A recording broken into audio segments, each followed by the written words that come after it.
Hi folks, welcome back to the channel. Last episode, me and James, we chucked this engine together and chucked it in the chassis. This episode, we're going to hopefully have all the parts to put on this engine to get it running. I'd like to see it running before I chuck it over in the corner and start on the bodywork. So yeah, that's what we're going to do. Go and grab us a start motor. Okay. Oh, and a 15mm spanner. First, we installed a new starter motor and alternator, as the original ones that came with the 2.5 engine were both seized.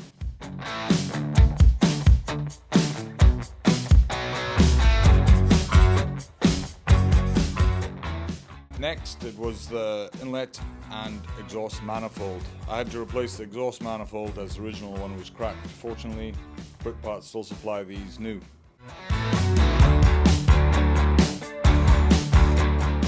Also decided on a new Weber carburetor. I managed to find this one at a good price online, and I figured it would be far more reliable than trying to strip and rebuild the old seized one.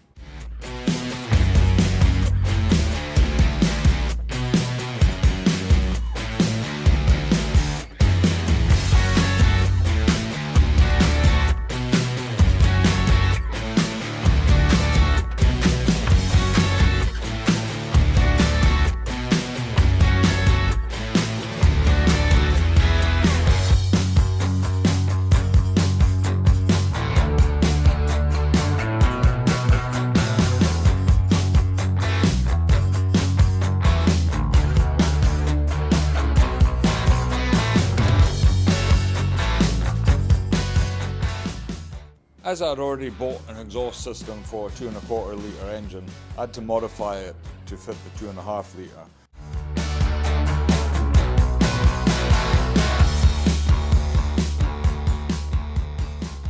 thing I want to change is the distributor. At the moment, number 1 is pretty much pointing towards number 1, which is right, but I want to actually pull it out and just swing it around a bit more, just so this bit's in a better position to tie up into my vacuum pipe there. It also helped me get my plug leads looking a bit neater. I've shortened them for that sort of orientation, so I kind of need to do it, and it's better to do it now before I actually get it running and oils all the way through the engine. So yeah, I'm going to pull that out, pull out the gear, move it round, and then put it back together.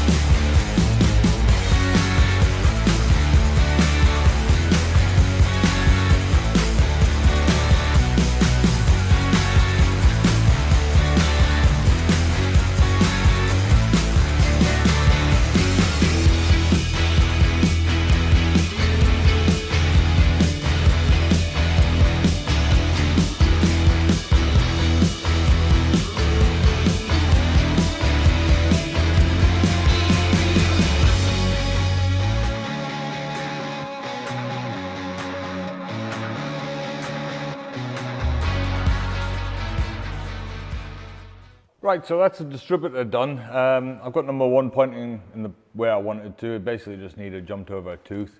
And then these plug leads, I've just shortened them up a bit just so it's not a big bird's nest of wires there. Next up, we need the air filter. I did have a bit of a problem with this because the 2.5 sort of carb cover that goes on here, the pipe points this way and I need it pointing that way.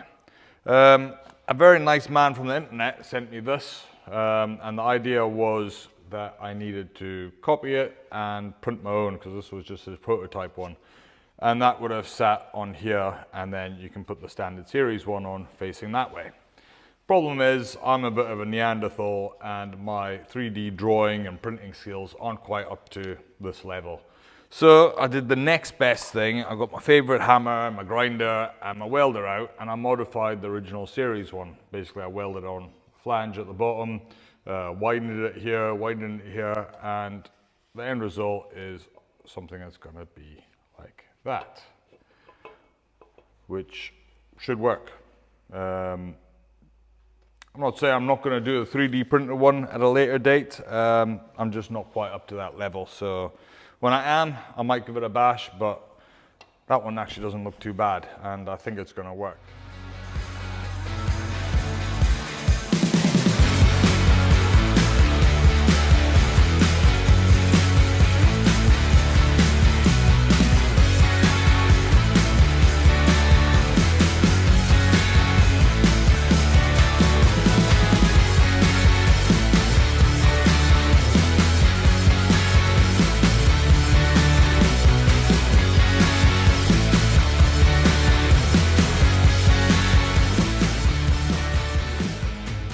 Right, so now all that's taken care of, I need to just wire it all up. I've made a pretty crude wiring harness just to power up the coil.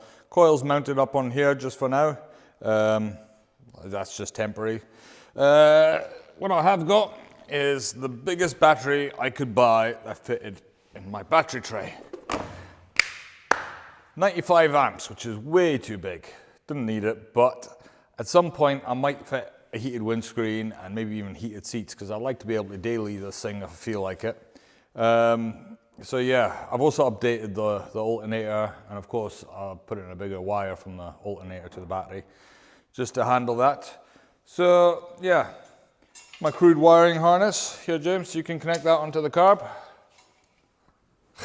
Numpty. I've also got this old stop tail light, which I'll use as a low pressure warning indicator for now. And I've also robbed the dash out of my Defender because it's got an oil pressure gauge and a temperature gauge that I can use. So I'll be wiring that in, and that should be it.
On there, done. Oh. So that's the wiring, well, crudely done, but it's good enough to get it running. We've got a warning light for oil pressure, an oil pressure gauge, and we've got a temperature gauge. Obviously, there's one thing missing, and that's the radiator.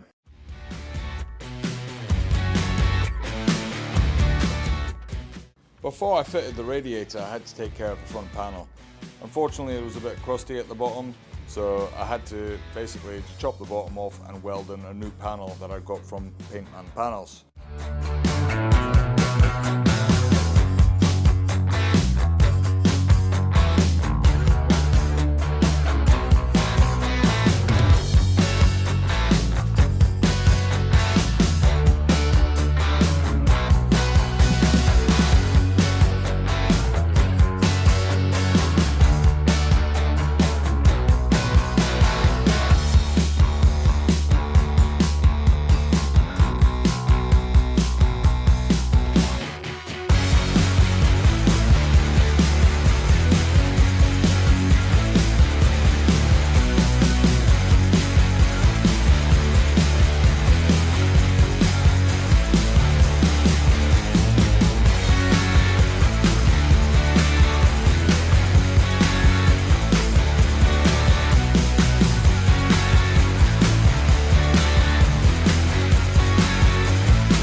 I then decided it was a great idea to get it galvanized. Then it was a quick case of prepping it and a fresh coat of paint in marine blue.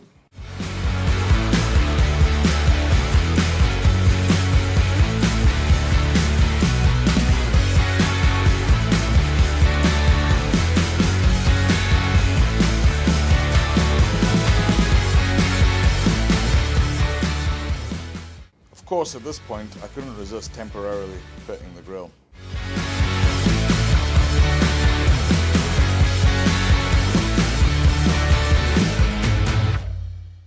Right, so that's us pretty much ready to go. She's full of coolant, checked the oil, that's all fine. Got my oil pressure warning light on top, got oil pressure gauge on the other side.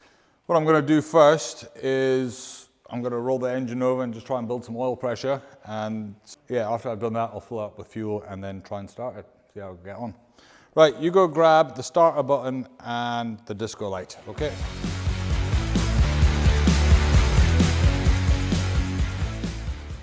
Okay, go.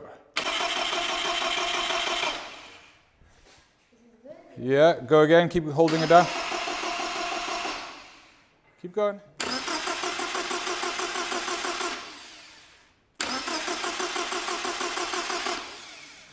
And that's us just built oil pressure. Perfect.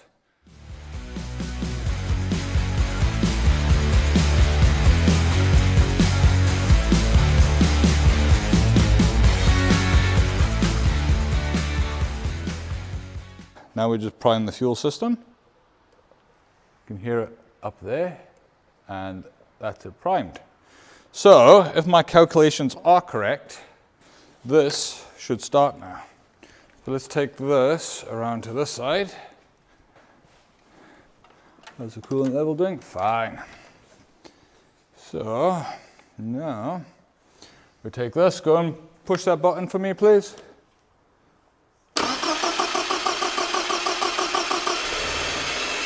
Okay, stop. Whoa, push it again. When the engine starts, stop pushing, okay?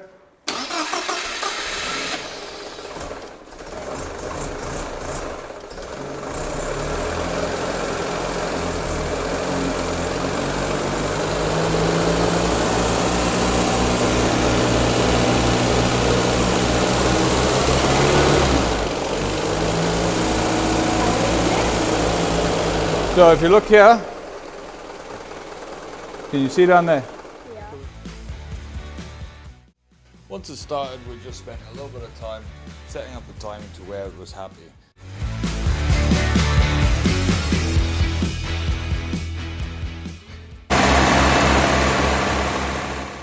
Once the engine got up to temperature, then increase the revs up to about 2,500 and let it run like that for about 20 minutes, just checking for any leaks and any noises or anything out of the ordinary.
Right, so I officially have a running Landy. Still loads more to do. I've got the steering box and all that sort of stuff, but for now, I don't think I'm going to concentrate on any of the mechanical bits and pieces.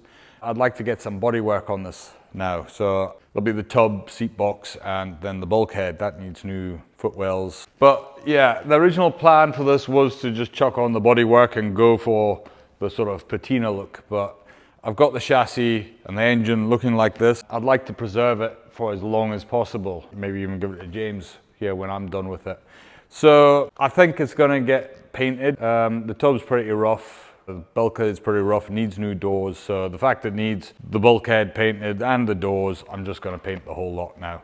So I think that's all for this episode. So thanks for watching, and please like and subscribe. yeah, we'll see you next time.